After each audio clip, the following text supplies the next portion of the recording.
back to another episode of the Carbon Cardboard Podcast covering Formula One and the Formula One card hobby. I'm your host, Bryan, Q3 Cards, joined as always with Scott. Ooh, I'm all tongue-tied here. I was like, don't say F1 Castle, don't say F1 Castle. Scott from the P1 Castle. Oh, What's going man. on? It's all right. Obviously, Scott, the delay in between episodes here has not been kind to my intros. It's right. It's like a sprint race weekend. Throws everything off. It's not a sprint this weekend, is it? No. Oh God, it was horrible when they made Baku a sprint. That was just like that was brutal. Yeah, what are the sprint races the rest of the season? I think there's one in US in Austin for sure. Austin I know has one, and then I think there's Brazil. So they actually go back to, or no, they aren't back to back. Austin and then Brazil. And I think that might be it. So Austin, Mexico, then Brazil. Qatar has one too. So there's three left. Okay. It should make things spicy. So hopefully the season's a little bit more spicy here than our intro, but it's good to be back. It's good to be talking Formula One. Always. Schedules were a little difficult recently, so we are still going to circle back and talk about Monza because there's still quite a bit to unpack there, and I think from a card perspective too, a lot to kind of unpack and some good things for the hobby. We're going to talk maybe a little bit of Azerbaijan. I think I said that right. I just say Baku. Baku. Well done, Baku. Well done, Baku. Talk about that a little bit, and then we're going to talk to end the show. A lot of the hits that you've got in the castle recently. Lots of big breaks and big cards pulled in the castle. Love it. So Scott, let's not bury the lead here. Let's just go right into Monza.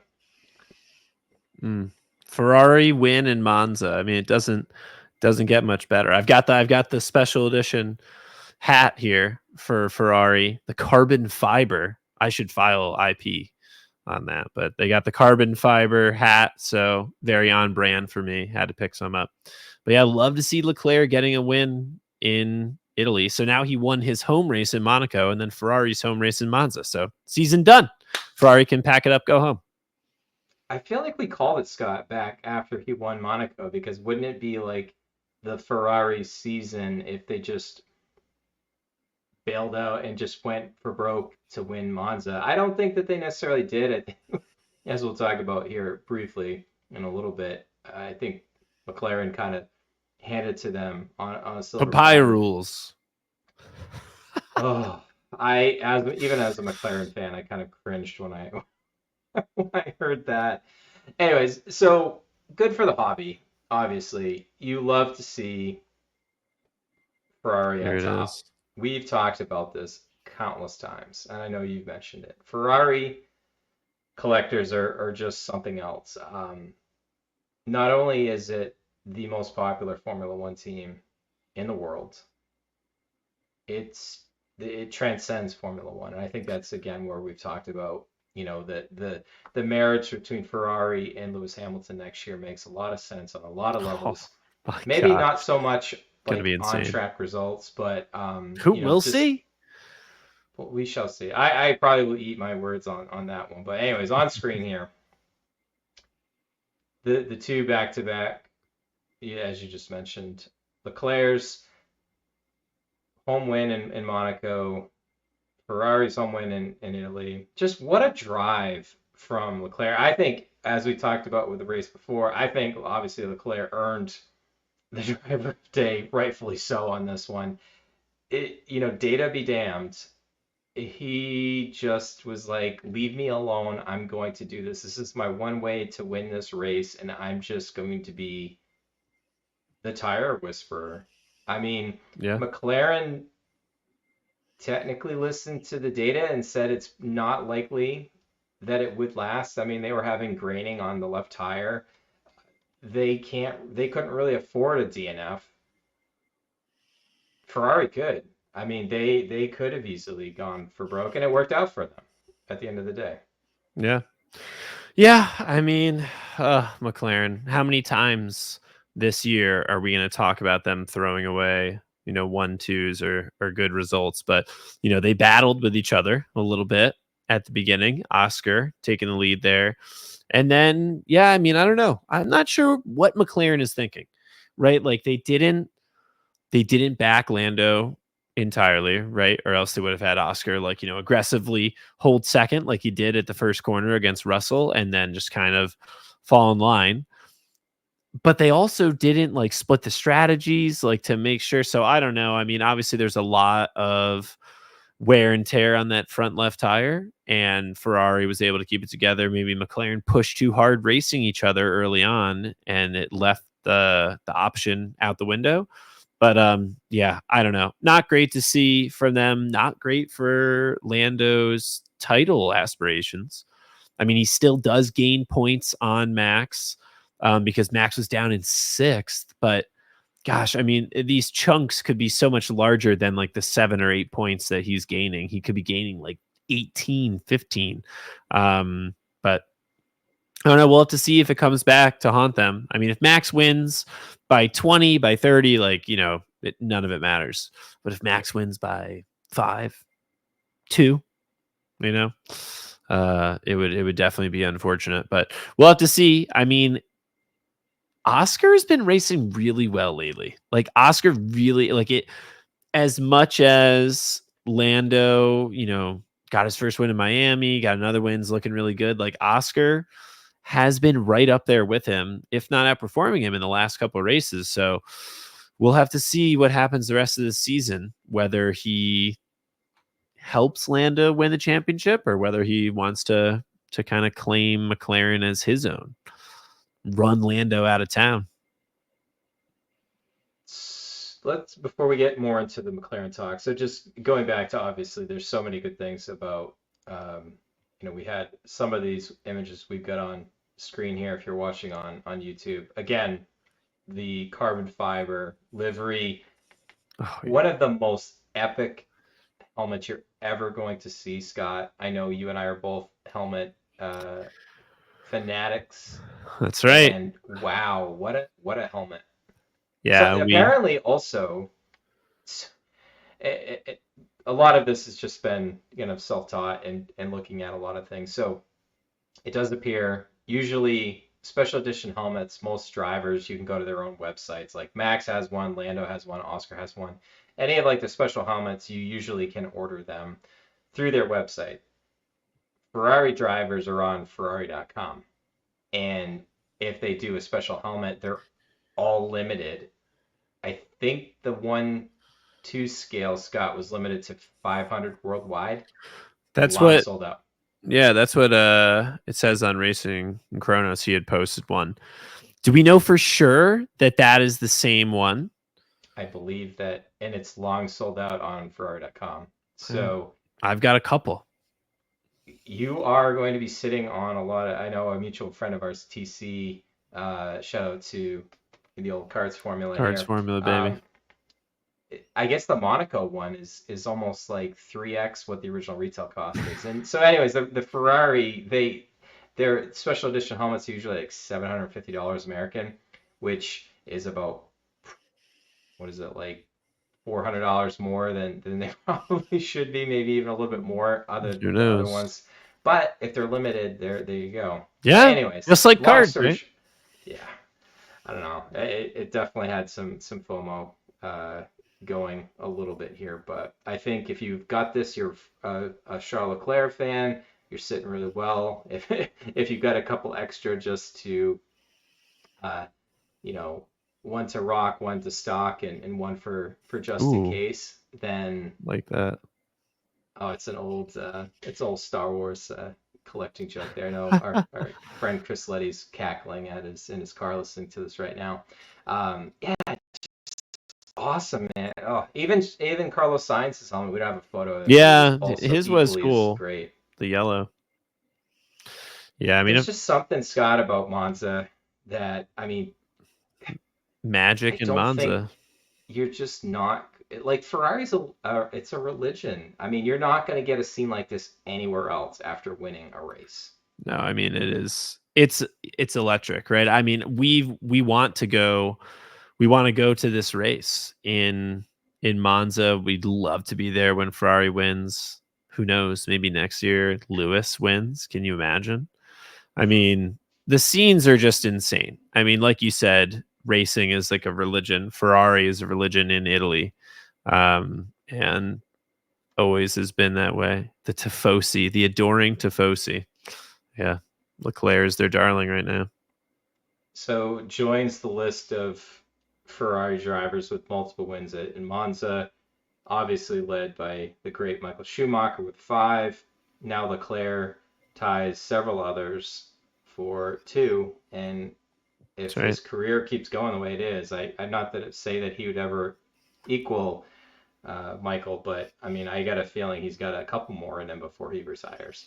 He just might. I mean, he seems to get it done, right? He won here 2019, which is cool because, you know, you saw some of the images of his 2019 win, and there's one specifically that's the same imagery they used on his card for Grand Prix winner in Italy in the 2020 set. So it's pretty cool to see. But yeah, spices things up. You alluded to like the driver standings, it's tightened up a lot. I saw one fan post earlier today that I just had to laugh, and it somehow projected that Leclerc could end up as a world driver champion by 2 points over Max. Yep, that would be something. There is a chance, right? If Ferrari just starts winning, it's like, oh well, they won in Monaco, you win in Monza, you can win anywhere, right? But you got to get a lot of 1s and 2s. For that to happen. Max to get some DNFs. And it's kind of almost a 3-horse race now for the team standings too. The Ferrari really kind of took a big chunk of points this last race, and they've been fairly consistent. Red Bull just seems to be stuck in reverse at this point. We talked about it so many times at the beginning of this season, the beginning of our podcast. Like Red Bull looked unbeatable. Class of the field, and it almost seems like, Scott, that Verstappen's going to ultimately potentially win a World Driver Championship in a midfield car, which sounds by the end of the season it might be preposterous to say. Yeah, I don't know. I mean, I think it's still gonna, even if it kind of moves towards the back end portion of it, it's always going to be like one of those front 4 teams, like Red Bull, McLaren, Ferrari, Mercedes. Like, we're not going to wake up and Red Bull's going to be getting beat by the Aston Martin. That's not going to happen. No. But I mean, yeah, I don't know. Like throw that other one up there real quick. I got a question for you, Brian. What do you think is more likely, that Ferrari wins the Constructors' Championship, right? So they'd have to leap Red Bull and McLaren, who's outpacing everyone right now, or that Kick Sauber gets 1 point? What's more likely, Kick Sauber getting a solitary point at some point over the rest of the season, or Ferrari winning the Constructors' Championship? Who you taking there? I'm really thinking hard about this. I feel like Bottas has got like 1 point in him at some point. Oh, right. That car is so bad. Just a random like 6th place in the sprint race in Qatar or something. Maybe. I don't know. I think it's more likely they do get a point from Bottas. Okay. But I mean, Ferrari, again, when you've got a decent car and 2 drivers that are very good at what they do. Mercedes has really not continued the momentum they had before the summer break, though. They're still there, but I mean, it doesn't seem like the media and a lot of fans, everybody else is really focusing on McLaren and Ferrari. So maybe they've got a chance to still surprise, but they just seem to lack a lot of momentum at this point. Yeah, I mean, I feel like overall, Mercedes has won in Belgium, right? Like we come back in the Netherlands and like they're not amazing. And then in Italy, like they were decent. They were within a shot. Like Russell was on the second row, and then Oscar was like, see ya. and sent him into the escape road. And like Hamilton just didn't put it together in qualifying, but was still only less than a tenth off of pole. So, I mean, I think it's just so tight in Monza. I think they're all right. I would expect Mercedes to score more points over the rest of the season than Ferrari, actually. But I think the issue is that McLaren has just jumped so far ahead that everyone, like the eyes are all on McLaren. And then Ferrari just snuck a blinder. I think just played a blinder on everyone with the one stop from Leclerc, you know? Multiple winners. Now Leclerc joins that, as we've talked That's about, right. joining Lando, Max, and Hamilton. What a four. You got to say, like, Hamilton, Max, Lando, and Leclerc, like, you know, it almost reminds me like 2020, right? We just need George Russell up there. And then it's like, you know, the big five that everyone was talking about in terms of like their cards and everything. It's crazy to see like these four still having success. It's awesome. So ending this segment with kind of a semi unprepared thing I wanted to kind of talk about before we dive into potentially some quick Baku predictions and then get into the hits. But obviously, form in the last 5 races here on screen, you can see that McLaren, Scott, is heads and tails above others. Yeah. And so for me, and I'm gonna be selfish for a moment here, but I think I'll be the voice of potentially some other card collectors. You know, as I've gravitated more towards McLaren because I've been a Piastri guy for a while, and just his form has been there, and collecting cards for both of these drivers now, it's really difficult to like root for the team and not really favor one or the other. And you look at the fandom, Stuff. and it's either you're a Lando guy or an Oscar guy. So is it I don't know. It's just like it's really messing with me because with some of the other teams, I mean, with obviously for Lewis for the last couple of years, he's been heads and tails, the class of that, and the preferred, you know, driver that you want to collect if you're a Mercedes fan, and obviously with Red Bull and Max, and you know, with Ferrari, it's been Leclerc. But with McLaren, you've got both, and it's like as much as you want to have a strong team, and gosh, Zach Brown making a comparison that they have a you know, a Prost and Senna thing going on, or a Lewis I and mean, Alonso, and I'm like, that's a little far-fetched here, but I don't know. It's hard to like. I guess what I'm trying to get at here is like, how do you go about collecting? Do you collect both, or do you side with more one or the other, or I don't know, Scott.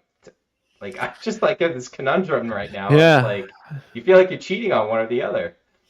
No, it's tough. And I mean, I feel like here's the thing. It's because like I'm also had been a Lando fan for a long time. You know, he's always been one of my top guys.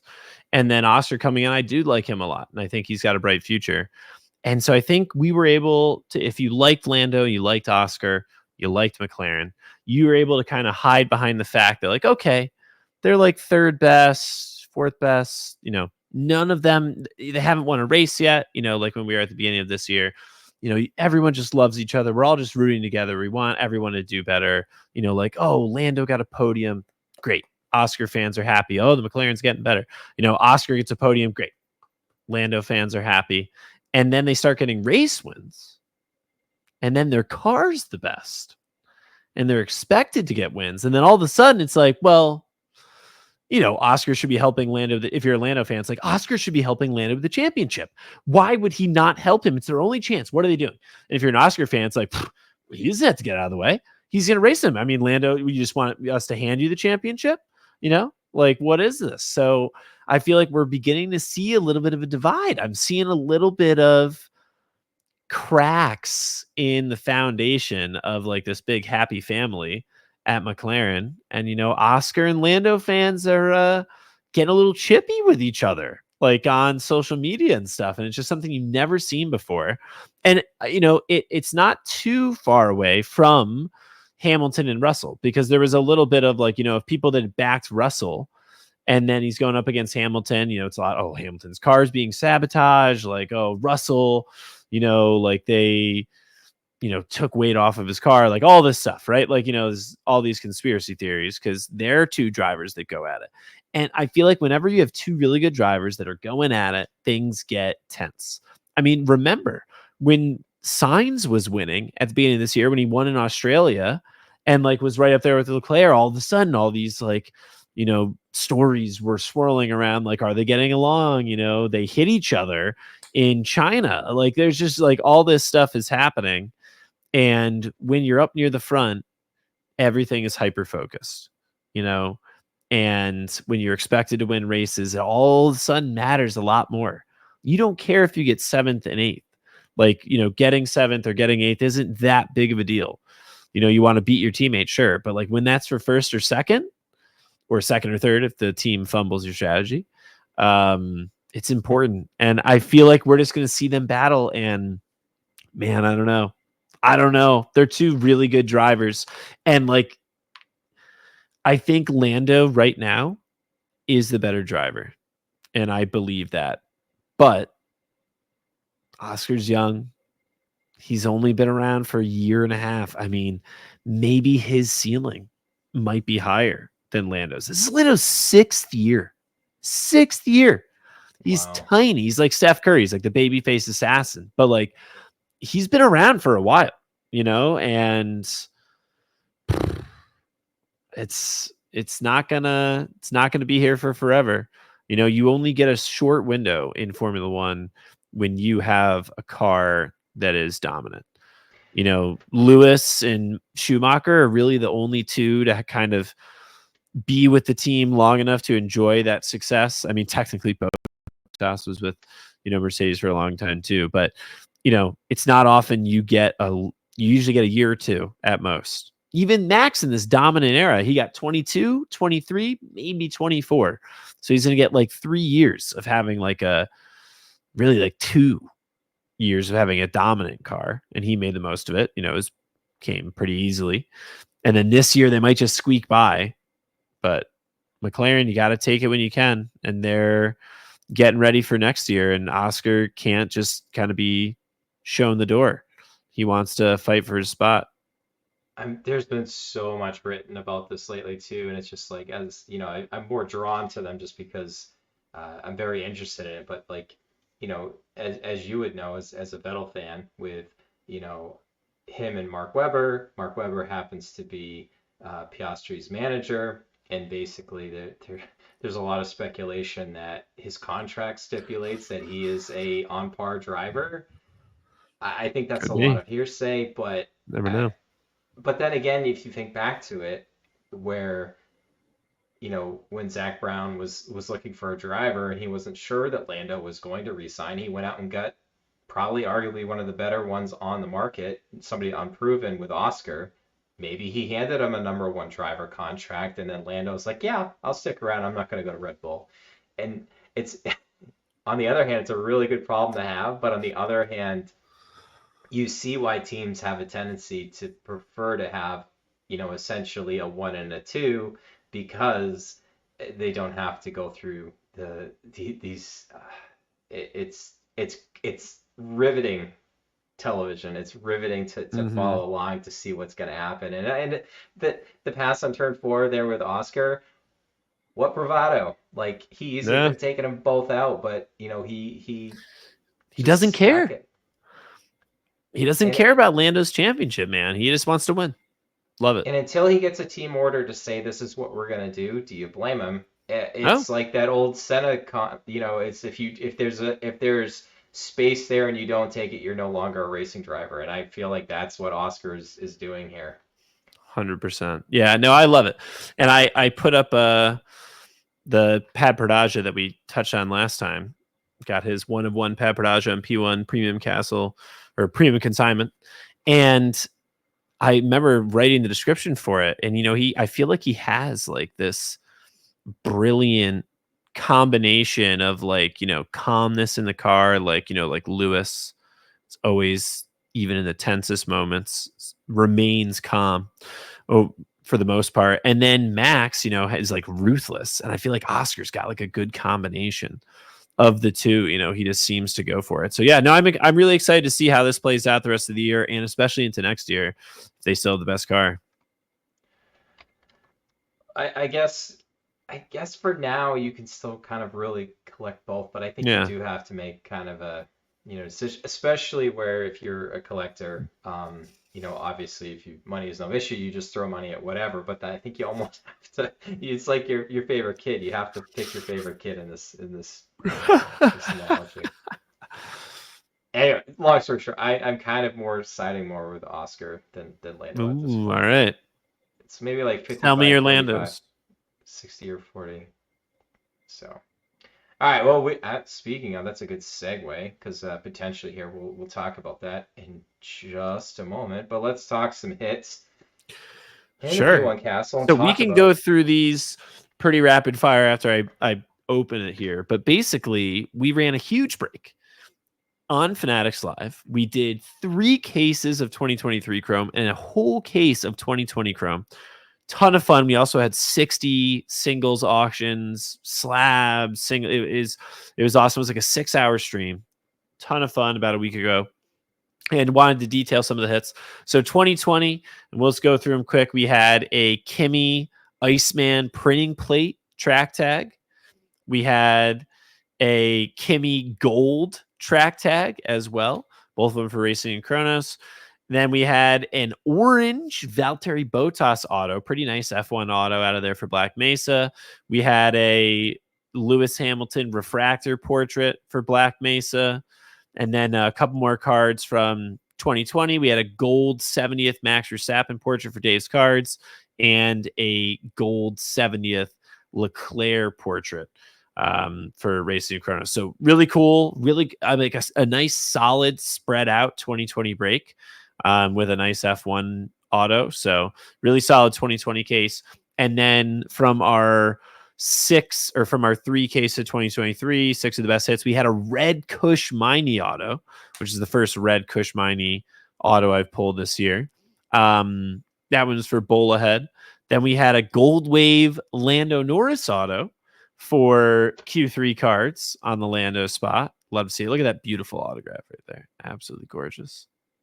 Love that photo with the helmet. We had a gold Leclerc auto. Like we had a ton of really nice autos. Gold Leclerc auto for Vaughn on Fanatics Live.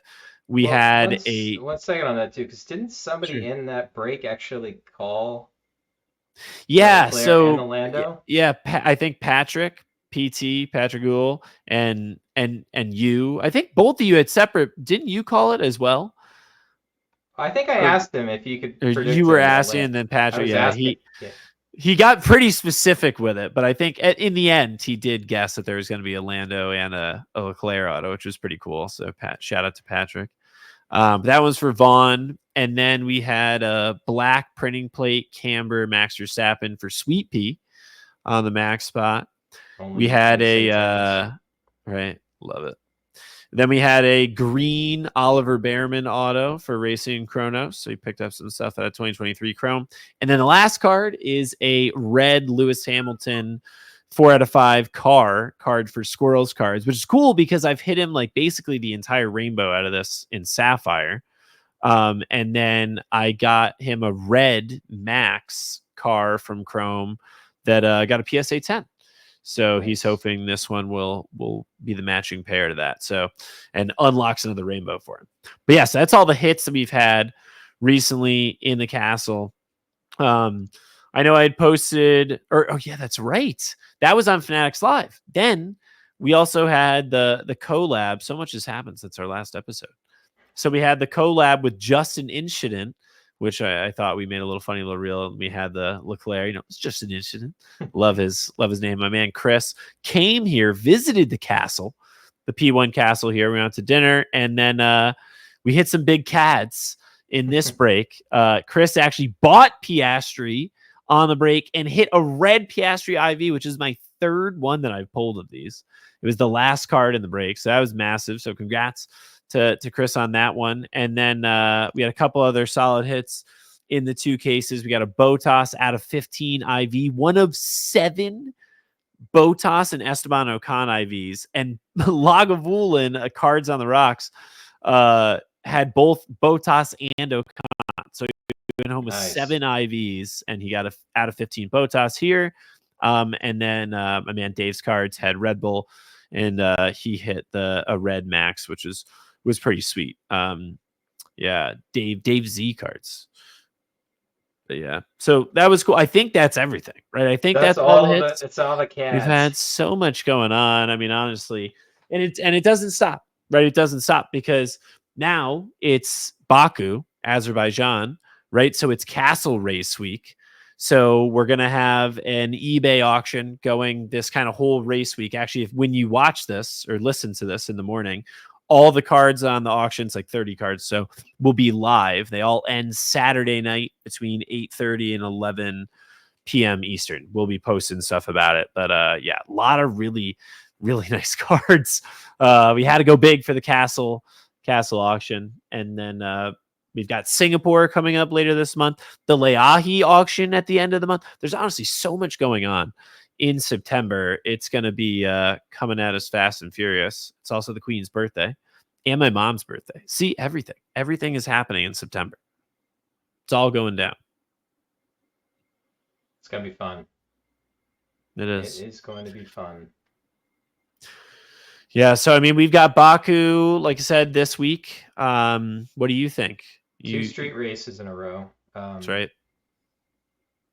I'd like to say there are some street course, specialists out there with guys like Perez, king of the streets. Yeah, I don't know if the car is right there under him, and I don't know.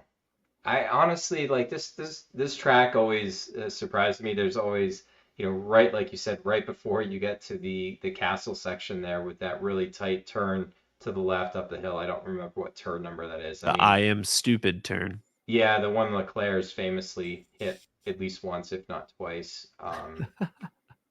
Stroll has binned it in qualifying here. 2021. A lot of people have actually. Max, hit the wall with a tire, and he was out of that race. His tire blew up. No, that was on the straight. The tire blew up. You're right. On the straight, his tire just exploded, and that's the race. And then Lewis with the brake magic went flying past turn 1. Oh my god, what an insane race! Baku's usually a lot of fun. And then on to Singapore. So I don't know. It's a little early in the week, Scott. Have you thought a little bit about any of your castle calls at all? So I have, and form book I feel like is out the window right now. Honestly, like I think McLaren is strong, right, everywhere, and then I don't know who's behind them right now. Like, does Red Bull get their stuff back together and like their top? Or, in the fight with McLaren, or does Ferrari stay on top? Leclerc has always gone well at Baku. So, or does Mercedes get it together there? I personally think Leclerc is riding high. He loves Baku. I think he qualifies exceptionally well here. Even in years where they haven't had the best car, he's done well and put on pole. I'm going to put Leclerc on pole, but I do think McLaren just have the better car. And I have Lando winning again because I think Lando was significantly better than Piastri in Baku last year.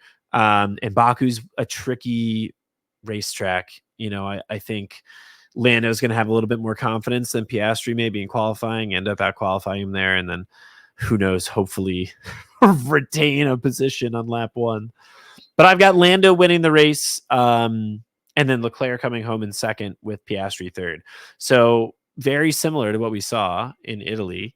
But I do have, 2 McLarens and a Ferrari. And then my castle call, actually, you were talking about the castle section earlier, and my castle call is that someone is going to crash in the castle section. It might not be necessarily that turn, although that is the most frequent one, but someone is going to crash in the castle section and bring out the red flag in qualifying. So I think we're going to see some drivers really going for it and maybe going a little too hard. Yeah, not that anybody should be listening to my race predictions, but I would have a similar podium. Actually, I think I would go Piastri, Lando, Leclerc. Ooh, All right, all right. See, this is where you already see it. I said I was a Lando guy. He said he's an Oscar guy, and we each have that driver winning the race. So we'll have to see. This could have a lot of implications for whether Lando's close enough for the championship. But yeah, who would have thought several months ago that we wouldn't be talking about Max on a podium? Like, thought they were going to cancel F1. It was done. Max's dominance will bore fans, right? And now McLaren's dominance will bore.